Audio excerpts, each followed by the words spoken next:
તો જય જવાન જય કિસાન જય માતાજી મિત્રો। તો આજે આપણે આવી ગયા છીએ નવા વિડીયોની સાથે અને આજે આપણે જઈએ છીએ આપણે ડંગરે આંટો મારવા।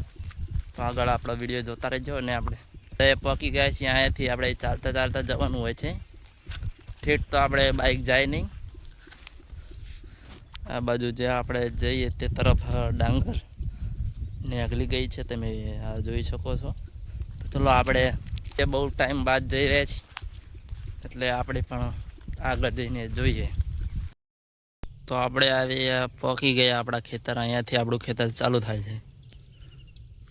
આપણે અહીંયા ડાંગર પહોંચેલી છે, તો આપણે થોડીક ને ગળતા વાર લાગે ને આ રોપેલી છે। તો તમે જોઈ શકો છો કે રોપેલી અને પહોંચેલી ડાંગરમાં આટલો અંતર હોય છે। 10 દિવસની આજુબાજુમાં ફેર પડતો હોય છે।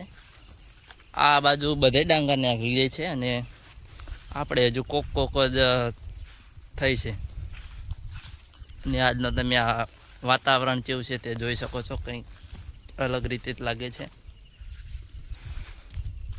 તો ચલો આપણે આપણા ખેતર ફરતા રાઉન્ડ લગાવી લઈએ અને આપણા ખેતરે ઓયડી બનાવેલી છે જેમાં આપણે ખાતરને બધું સંગ્રહ કરીએ છીએ। જોઈ શકો છો કે આપણે પણ હવે ડાંગરમાં પાક થવાનું શરૂઆત થઈ ચૂકી છે।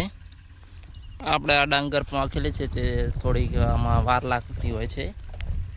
આ બાજુ પણ કોક ચાલુ થઈ ગયું છે નીકળવાનું। હવે આપણે આપણા ખેતર તરફ આગળ જોઈએ છીએ, તો જોતા રહેજો। તો હવે આપણે પહોંચી ગયા છીએ ખેતરના છેડે, છેલ્લું ખેતર આવી ત્યાં આપણે અહીંયા 4-5 ટુકડા આવેલા છે। એમાંથી આ છેલ્લું ખેતર આવી ગયું।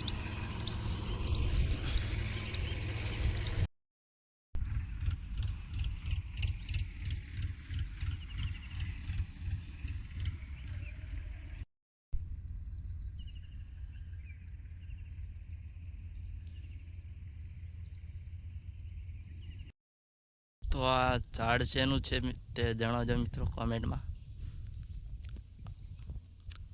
આ ઝાડ ઓછા હોય છે ને આપણા ખેતરે ઉગેલું છે। તો આપણો વિડીયો કેવો લાગ્યો તે કોમેન્ટમાં જણાવી દેજો અને આવા ને આવા આપણા વિડીયો જોવા માંગતા હોય તો આપણી ચેનલને સબસ્ક્રાઈબ કરી નાખજો।